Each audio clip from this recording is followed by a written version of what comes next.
जय गुरुदेव।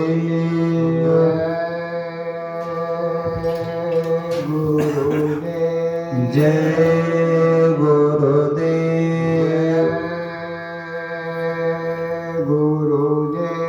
जय गुरुदेव। जय गुरुदेव नाम किसका? प्रभु का। प्रभु का पावन नाम। जय गुरुदेव। संतों का जगाया नाम। जय गुरुदेव। बाबा जी का कहना है शाकाहारी रहना है। हाथ जोड़ कर विनय हमारी। शाकाहारी हो जाओ भाई। जय गुरुदेव। जय गुरुदेव। परम पूज्य स्वामी जी महाराज, उपस्थित बड़े बुजुर्ग, पिता पितामह, भाई बंधु, माताएं बहन, सबको सादर जय गुरुदेव। अभी हमारे जयनाथ जी आधा घंटा 45 मिनट गुरु महाराज के बाद शब्द को रखे। उसके बाद हमारे गिरीश नारायण जी गुरु महाराज के शब्दों को अलग अलग तरीके से रखे। आप लोग ध्यान से सुने। अगर यहाँ आए हैं तो थोड़ा सा ध्यान देंगे तो बात समझ में आ जाएगा। सेवा करने वाले आप सेवा कर रहे हैं, भंडारे का सेवा कर रहे हैं, तो अगर दोगुना फायदा लेना है तो हाथ वहाँ चले और कान जो है सत्संग की बातों को सुने तो आपको ज़्यादा लाभ होगा। अगर आप वहाँ कुछ बात करेंगे तो शब्द को नहीं सुन पाएंगे, लाभ नहीं मिल पाएगा। सत्संग बहुत जरूरी है। जैसे एक छोटे बच्चे को जो गोदी में है, जितना उसको दूध की जरूरत है, एक दूधमुहे बच्चे को जितनी माँ की जरूरत है, उतना ही हर इंसान को सत्संग की जरूरत है। आप अगर सत्संग की बात को नहीं सुने, नहीं माने, तो आप किसी और का कुछ नहीं बिगाड़ेंगे, स्वयं अपना धोखा करेंगे। समय जो है सबसे बड़ा न्याय करता है। ऐसा जज अभी तक कोई नहीं है जो सही निर्णय करे। ये काम समय का है और समय के साथ आप चलेंगे तो आपको लाभ होगा। हम मथुरा गए थे, इधर से बहुत कम लोग गए। हमारे साथ ये देव कुमार जी है, हम लोग सत्संग में बैठे थे। दोनों आदमी एक प्लास्टिक बिछा करके, तो हम लोग के आगे 4 बुजुर्ग ठीक एक उम्र का, माने साल 2 साल का इधर उधर होगा, इतना प्रेम कि उन चारों बुजुर्ग का प्रेम देख करके हम दोनों आदमी स्तब्ध रह गए और देखे कि ये चारों बुजुर्ग में कितना प्रेम है और कितना आनंद है। और ये देख करके बड़ी खुशी हुई। अगर आप चाहते हैं कि हम खुश रहे, टेंशन मुक्त रहे, चिंता मुक्त रहे, तो गुरु महाराज कहते थे कि 24 घंटा में एक बार हर सत्संगी अगर बगल में कोई सत्संगी हो तो उनसे जा करके मिले और आपस में गुरु चर्चा करें। अपने उम्र के आदमी से अगर आप बात करेंगे तो अंदर में जो विकार है, हरास है, दुख है, चिंता है, कलेश है, ये सब निकल जाएगा, आयु बढ़ जाएगा, चिंता मुक्त हो जाएंगे। वो चारों वृद्ध से हम लोगों को यही शिक्षा मिला। तो कहने का मतलब है कि कोई भी काम करते रहिए और हाला मत कीजिए। हाला करना है तो यहां से अलग चले जाइए। मथुरा का संदेश थोड़ा सा बाद में कहेंगे, पहले खितौड़ा का संदेश सुनिए। 1896 जनवरी महीना था, 1 जनवरी। गुरु महाराज के माता जी का नाम था मोहनी देवी। ये 2 भाई थे। इनका बड़े भाई का नाम था बलवंत सिंह। इनके पिताजी का नाम था श्री राम सिंह। इनका एक बहन थी जिनका नाम फूला देवी। आज गुरु महाराज के 2 भांजे हैं। गुरु महाराज अपने समय में बोले कि देखो, यहां आना तो भक्ति के उद्देश्य से आना। गुरु महाराज ने अपने पॉकेट से 70,000 रुपया निकाल करके दोनों भाइयों को दे दिया। बोले कि जाओ उससे कोई धंधा कर लो। बहुत पहले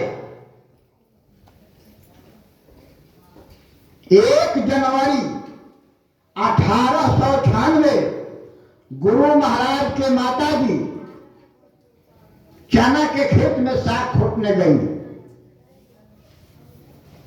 और वहीं पर उसी चना के खेत में गुरु महाराज का जन्म हुआ। जहां पे गुरु महाराज का मंदिर बना हुआ है, वहां से गुरु महाराज का गांव जो है 2 किलोमीटर दूर है। और गुरु महाराज ने वहां जाकर के अपना,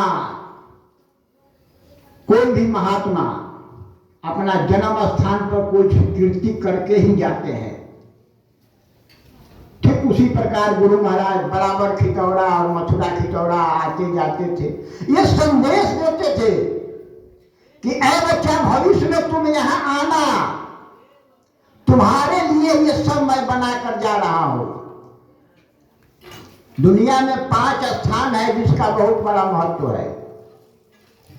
पहला स्थान है जन्म स्थान, दूसरा है पैतृक स्थान, तीसरा है देव स्थान, चौथा है गुरु स्थान, 5वां है कर्म स्थान। कर्म स्थान जो है, ध्यान से सुनिए, कर्म स्थान जहां पर जाकर के आपने धन अर्जित किया, नौकरी किया, पैसा किया, व्यवसाय किया। जन्म स्थान जहां आपका जन्म हुआ, पैतृक स्थान जहां आपके पूर्वजों का संपत्ति है, देव स्थान जहां पे आपका कुल देवी या कुल देवता। आध्यात्मिक तौर तरीके पर हमारा और आपका जन्म स्थान कहाँ है? मथुरा है। सांसारिक तौर तरीके पर हमारा और आपका जन्म स्थान अपने गांव में है, लेकिन आध्यात्मिक तौर तरीके पर हमारा और आपका जन्म स्थान मथुरा है। तो ये सब स्थान का नमन करना ये बहुत जरूरी होता है। अगर इस स्थान से आप मुख मोड़ते हैं तो आपको कहीं जगह नहीं मिलेगा। इसलिए इस सब स्थान का कद्र करना चाहिए, नमन करना चाहिए, समय निकाल करके साल में जाना चाहिए।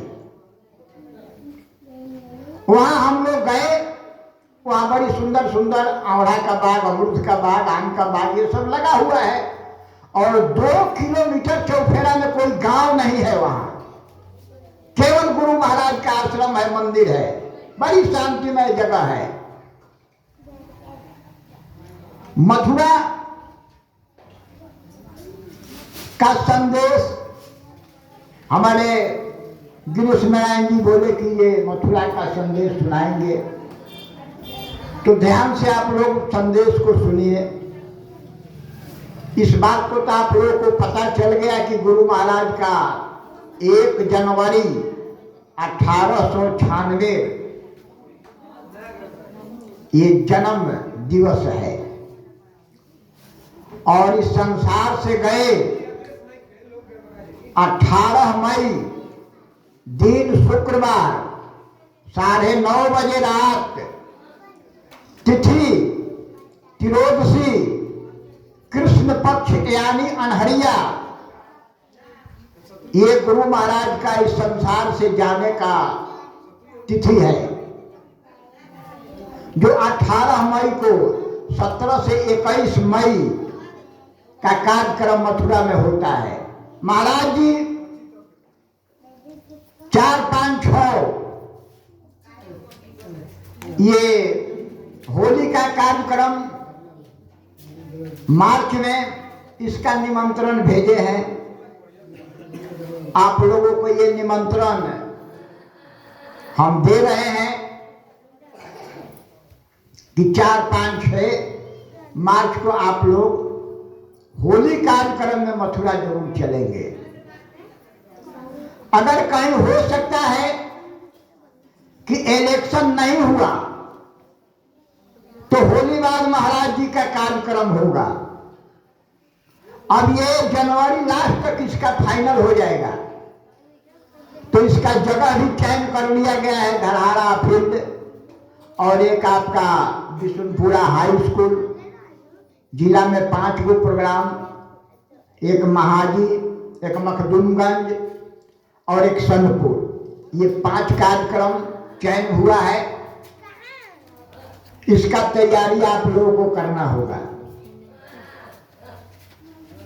आइए, जो है जीव पकड़ का कार्यक्रम चल रहा है, अगर इस कार्यक्रम में आप लोग सहयोग देंगे और जो जीव महाराज जी के पकड़ में आ जाएगा उस जीव का तो कल्याण हो जाएगा। तो उस जीव का कल्याण कैसे होगा? आपके सेवा से होगा, आपके परिश्रम से होगा। हम लोग इतना ही नहीं है, लेकिन ठंडी की वजह से या किसी कारणवश लोग नहीं आ पाए, मोबाइल में डाल दिया जाता है, फोन करके एक आदमी को फोन करके बताया जाता है। एक आदमी था, बोला कि भाई तुम्हारे गुरु महाराज का, तुम्हारे बाबा जी का बात तो बहुत अच्छा लगता है, लेकिन 1.5 लाख रुपया हमको कमाना है, घर बनाना है। 1.5 लाख रुपया कमा लेंगे, घर बना लेंगे तो हम मथुरा चलेंगे। बीचे में उनको कैंसर हो गया, मर गए, न 1.5 लाख कमाए, न घर बनाए, न मथुरा गए। तो ये भी आप सोचते हैं कि हम ये काम कर रहे और तब मथुरा चलेंगे, चाहे वहां चलेंगे, तो ये आप बहुत बड़ी भूल कर रहे हैं, बड़ी बड़ी धोखा खा रहे हैं। ये आपका अभी देखिए ना, हथिया नक्षत्र बरस गया, धान नहीं फूटने वाला था, सबका धान फूट गया, सब लोग खुश हो गया। चौड़ा में 20 मन, गोरा में 9 मन, लही में 6 मन, मानी जोड़ लिए लोग। अच्छा के बाद ऐसा पानी हुआ कि सब रह गया खेते में। आप क्या करेंगे? आपके पास क्या है? कुछ नहीं है, सब ऊपर वाले के हाथ में है। तो कहने का मतलब है कि सब काम करते हुए कुछ अपने लिए भी कुछ कीजिए। हमारे गुरु भाई कहे कि माया का जो खेल है, ये माया ऐसा प्रपंच व्यवस्था किया है कि उसमें हम लोग अधूरा गए हैं। जैसे माँ के गर्भ से हम लोग बाहर आए, 2 पाँव, हाथ, 2 नाक, कान, ये सब बिल्कुल फिट है, इंसान है, हम लोग मानव है। परमात्मा का कृपा हुआ, माता पिता का श्रद्धा जगा, अपने बच्चे का शादी हो गया, तो 2 और आ गया, तो 2 कितना हुआ भाई? 4 हुआ। और ये 4 पांव किसको होता है? जानवर को। अब हम लोग जानवर हो गए, कोई ज्ञान नहीं है, कहीं जा रहे हैं, कुछ भी कर रहे हैं, किसी के खेत में जा रहे हैं, दो चार डंडा खा रहे हैं। ये जानवर का उसके पास बुद्धि नहीं है, आकाश तत्व नहीं है। लेकिन मानव के अंदर आकाश तत्व है, लेकिन दो दो चार हुआ तो जानवर के प्रवृत्ति में आ गया। क्यों भाई? सत्संग से दूर हो गया। बड़े मन से बहुत सुंदर सुंदर बात हम थोड़ा समय में सब थोड़ा थोड़ा रखेंगे। अब ये चौपाया जानवर, यानी हम लोग जानवर में आ गए। परमात्मा का कृपा हुआ, बहुत देवी देवता को हम लोग दोहराए। एक बच्चा हो गया तो भाई एक बच्चा हो गया, दो पैर और आ गया तो चार और दो कितना हुआ? 6 हुआ। तो 6 पांव किसको होता है? मकड़ा को। किसको 6 पांव होता है? मकड़ा को। अब मकड़ा के जाल लग गया, अब मकड़ा के जाल में हम लोग फंस गए। जो भी आता है, चिट्टी मच्छर सब उसी में फंस रहा है, उसी जाल में हम लोग जुड़ा गए। अब कुछ दिखाई सुनाई दे ही नहीं रहा है।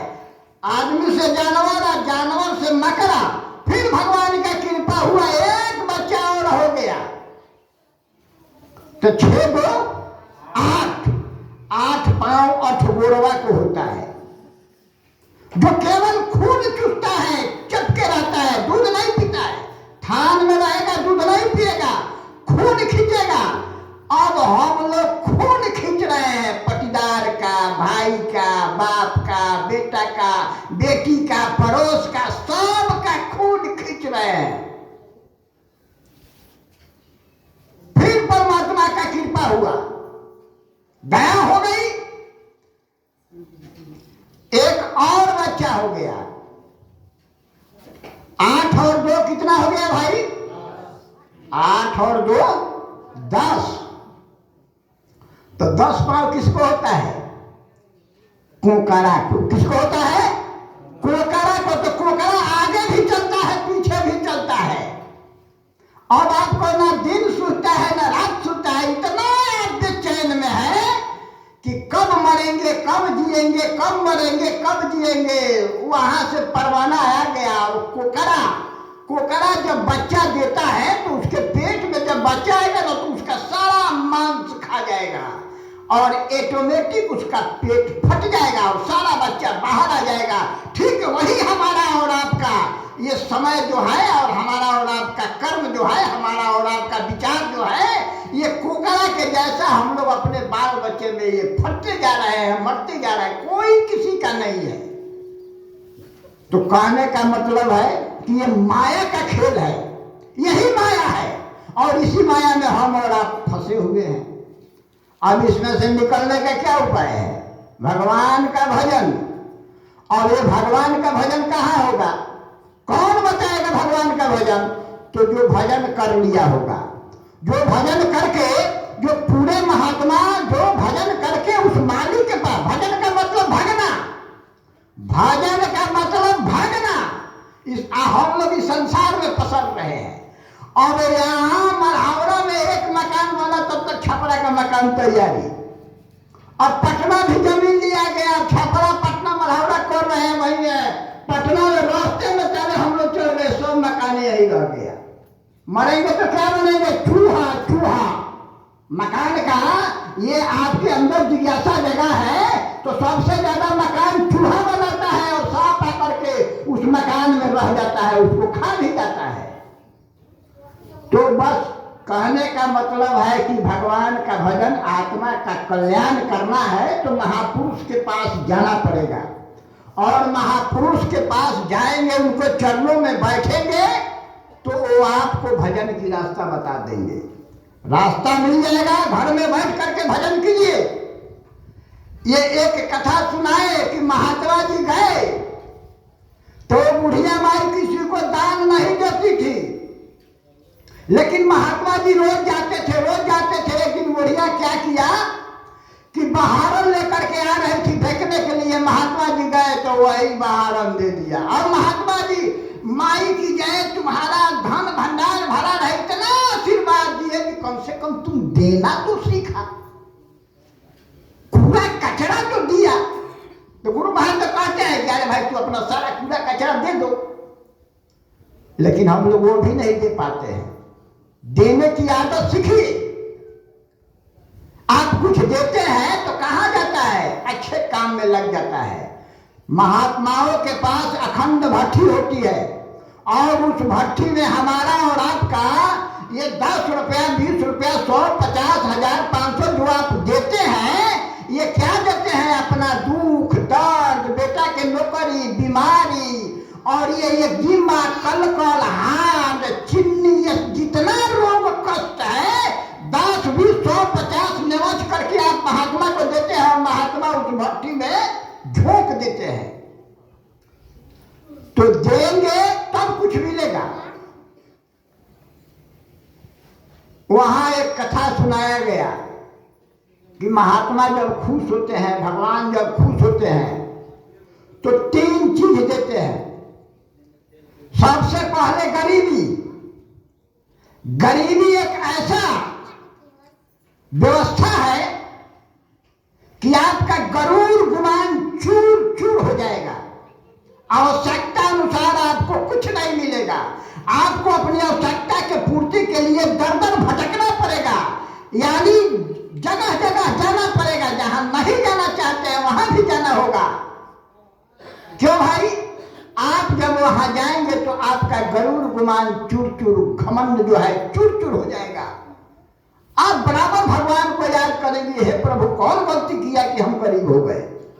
लेकिन आपने तो जो किया है आपको समझ में नहीं है, जानते हैं ये, अब आपका ये व्यवस्था कर रहे हैं। दूसरा देते हैं रोग। जब रोग हो जाएगा तो आप कहीं नहीं जाएंगे। सबसे पहले गरीबी, पैसा है नहीं, रोग हो गया, अब बिछावन पर आप कराह रहे हैं, चिल्ला रहे हैं, वो मालिक को याद कर रहे हैं। ये 2 दुख जिसके पास हो जाए उससे जाकर के पूछिए कि भाई आपका क्या स्थिति है, क्या दशा है। उसका आत्मा दहक रहा है, कुहुक रहा है, तड़प रहा है। पैसा नहीं है, इधर दर्द हो रहा है, लेकिन परमात्मा को याद कर रहा है। गुरु महाराज बताए कि देखो तुम तो भजन करते नहीं हो, हम तुमको यानी साफ करने का व्यवस्था करते हैं तो छटपटाने लगते हो। तो ये सफाई का तरीका है, गरीबी और रोग। तीसरा अपमान।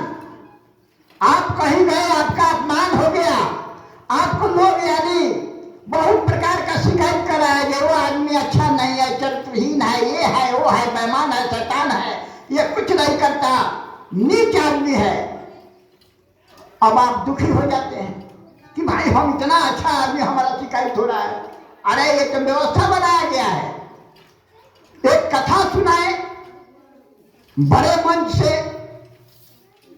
कि एक राजा, ध्यान से सुनिए, एक राजा प्रतिदिन नहा धोआ कर दान करने बैठ जाते थे।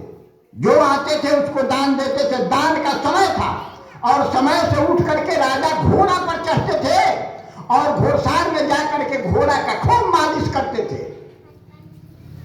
कहने का मतलब आप साइकिल पर चढ़ते हैं, साइकिल को पोछिएगा तो थोड़ा चकचक रहेगा। मोटरसाइकिल पर चढ़ते हैं, मोटरसाइकिल को पोछिए, कार जीप को साफ करके आप चलेंगे तो आपको भी अच्छा रहेगा, आपका वो शोभा हो जाएगा। नहीं तो खूब सुंदर कपड़ा पहन लिए और साइकिल में पाक लगा हुआ है। आप साइकिल पर कहने का मतलब राजा जो है अपने घोड़े को अपने हाथ से मालिश कर रहा था, तब तक एक महात्मा आ गए। महात्मा कहे कि राजन दान दो, दान दो, दान दो। वहां का जो राजा का संतरी था वो बोला कि ये भाई दान का समय खत्म हो गया, कल आइएगा। महात्मा बोले कि मेरे पास कल समय नहीं है, मुझे अभी चाहिए। राजा से जा करके बोलो, और नहीं तो जा करके बोल दो कि अभी ये दान का ढोंग हटा दे। राजा के पास खबर गया। राजा बोले कुछ महात्मा को यहां भेजो। महात्मा जी गए और राजा और महात्मा में बर्ताव शुरू हो गया। राजा बोले कि कल आइएगा, ये बोले कि मेरे पास समय नहीं है, अभी आपको दान देना है, नहीं तो कहिए कि आप दानी नहीं है। अब राजा ने इतना क्रोध हुआ, इतना क्रोधी हुआ कि राजा ने कहा कि चलो लो यहीं दान ले लो, मैं अपना प्रण तोड़ता हूं। और राजा ने 3 अजूरी घोड़ा का लीद लेकर के महात्मा को दे दिया। महात्मा ने कमंडल में घोड़ा का लीद लेकर के और राजा का जय जयकार मनाते हुए अपने आश्रम पर चले गए। अपने आश्रम पर जब गए तो 3 जगह रख दिए। अब प्रतिदिन बढ़ रहा है, प्रतिदिन बढ़ रहा है। 1 साल के बाद राजा घोड़ा पर चढ़े और जंगल की तरफ निकल गए। घोड़ा को भूख लगा था, घोड़ा बिदक गया, रुक गया। राजा उतर गए, घोड़ा को छोड़ दिए। देखे कि राजा को भी प्यास लगा। राजा देखे कि कहीं इधर जंगल में पानी का व्यवस्था, तो कुटिया दिखाई दिया। राजा वहां चले गए और जा करके महात्मा से बोलते हैं, महात्मा मुझे प्यास लगा है, आइए बैठिए, आपको हम प्यास बुझाने का व्यवस्था करते हैं, पानी है। राजा को एक नजर गया कि भाई ये 3 ठो लीद का पहाड़ है, ये आश्रम के नजदीक ये लीद का पहाड़ कहां से आ गया? आश्रम में घोड़ा घोड़ी है नहीं। राजा पूछ रहे महात्मा, ये लीद का पहाड़ कहां से आ गया? तो ये लीद का पहाड़ जो है, हमने 1 साल पहले अमुख रजवाड़े में अमुख राजे के पास गए थे और वहां जाकर के भिक्षा मांगे। राजा ने क्रोध में आकर के यही घोड़ा का 3 अंगुली लीद दे दिया और हमने लेकर के यहां रख दिया। अब वही रात दिन दुना रात चौगुना बढ़ रहा है।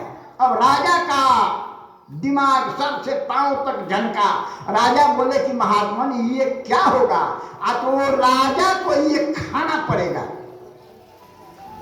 अब इस बात को सुन करके राजा का मन जो है ठनक गया। राजा का मन ठनक गया कि महात्मा ने ये लीद तो खाते खाते हमको 10 जन्म लग जाएगा, लेकिन ये लीद नहीं और ये बढ़ रहा है, इसका कोई उपाय लगाइए। तो महात्मा के पास हर उपाय होता है। महात्मा बोले कि आप यहां से जाओ, अपने राज में एक ब्राह्मण कन्या, यानी जो किशोरावस्था यानी 16 वर्ष के 18 और 12 के बीच को किशोरावस्था कहते हैं, और 12 के नीचे वो आपका बाल्यावस्था होता है, और 18 से ऊपर युवावस्था होता है, और 40 के ऊपर वो आपका अधेड़ावस्था होता है, और उसके बाद 75 से आगे आपका वो संन्यास आश्रम होता है। तो कहने का मतलब है कि एक सुंदर ब्राह्मण की कन्या यानी किशोर अवस्था में उसको लेकर के राजा ने अपने महल में रख लिया और रानी को और मौरिन सबको बताया कि ये जो है मेहमान है, इसको ये हमारा लड़की के समान है, इसको लड़की के समान रखना है, किसी भी समान का दिक्कत नहीं होना चाहिए। अब ये गांव में पूरे राज में करना फुसकी शुरू हो गया कि राजा चरित्रहीन हो गया, राजा का बुद्धि खराब हो गया, राजा पागल हो गया, ब्राह्मण के लड़की को अपने घर में रख लिया। अब ये काम शुरू हो गया। अब उधर जो लीद का पहाड़ था वो घटने लगा। वो घटते घटते 1 साल में वो साफ उतना आ गया जितना राजा दान दिया था, यानी ब्याज खत्म हो गया, लेकिन मूढ़ रह गया था। राजा फिर घोड़ा पर चढ़े और आश्रम पर गए तो देख रहे हैं कि महाराज ये तो रह गया। तो आपके राज में एक कुम्हार है जो आपका शिकायत नहीं बतियाया है। अगर आप उस कुम्हार आपका शिकायत कर दे तो ये आपके हिस्से में जो ये 3 अजूरी लीद है उसके खाते में चला जाएगा। राजा गए भेष बदल करके और कुम्हार के पास जाकर के कहे, अरे भाई हमने एक ब्राह्मण कन्या को अपने घर में रखा है, ठीक किया है कि गलत किया है? वो बोला कुम्हार पंडित कि ए राजन, वो घोड़ा का जो लीद है वो आप ही को खाना पड़ेगा। आप अच्छा किए कि बुरा किए आप जाने, हमको क्या मतलब है? तो कहने का मतलब है कि अगर कोई आपका शिकायत अपमान करता है तो आपकी सफाई हो रही है। गुरु महाराज का व्यवस्था है। गरीबी है तो गुरु महाराज का व्यवस्था है। रोग है तो गुरु महाराज का व्यवस्था है। थोड़ा भजन बढ़ा दीजिए, समय थोड़ा सा भजन में समय बढ़ा दीजिए, धीरे धीरे आपका सफाई हो जाएगा। इसी जन्म में काम बन सकता है। क्या जन्म की काम कर इंतजार करने की क्या जरूरत है। ये बड़े मन से कथा सुनाया गया। एक छोटा सा और कथा। एक राजा अपने राज से कुछ प्रजा को कुछ गलती के कारण राज से निष्कासित कर दिया। वो प्रजा चला गया किसी और राज्य में। फिर राजा को चिंता हो कि भाई मेरी प्रजा कहां होगा, किस स्थिति में होगा, कैसा उसका समय कट रहा होगा, कितना तकलीफ होगा। चलो उसको लाया जाए, पता लगाया जाए। राजा ने भेष बदले और चल पड़े। वो सब प्रजा जो है मजदूरी कर रहा था और मजदूर बन करके मजदूरी कर रहा था, अपना पेट पाल रहा था। उसी मजदूर के टोली में जाकर के राजा मजदूर बन गए और उन लोगों के साथ में काम करने लगे और बोले कि भाई आप लोग इस राज के मालूम नहीं पड़ते हो, किसी और राज के हो। वो सब बताया कि हम लोग अमुक राज के थे, राजा ने देश निकाला कर दिया, अब हम जाएंगे नहीं, यही अपना कमाते हैं खाते हैं। राजा बोले कि ऐसा करो कि उस राजा से हमको बहुत बनता है, वो हमारा दोस्त है बचपन का, हम आप लोगों के विषय में कहेंगे और आप लोग चलिए और आप लोगों को फिर उस राज में रहने का जगह मिल जाएगा। वो लोग बोले कि नहीं। वो राजा बहुत क्रोधी है, हम लोगों को दंड दे करके निकाला, वो बात नहीं मनाते। नहीं, हम पर विश्वास करो, राजा से हमको खूब बनता है, बचपन का मित्र है, हमारा बात नहीं काटेगा, पूरा विश्वास जमाए। ठीक उसी प्रकार जैसे महात्मा उस सतलोक से अनामी धाम से आते हैं मानव शरीर धारण करके और जीव को समझाते हैं कि यहां तुम्हारा घर नहीं है, चलो अपने घर। ठीक उसी प्रकार अब ये सब लोग जो भी मजदूर थे, ठीक है चलिए आपका बात मानते हैं, सब लोग वहां से चल दिए, आ गए।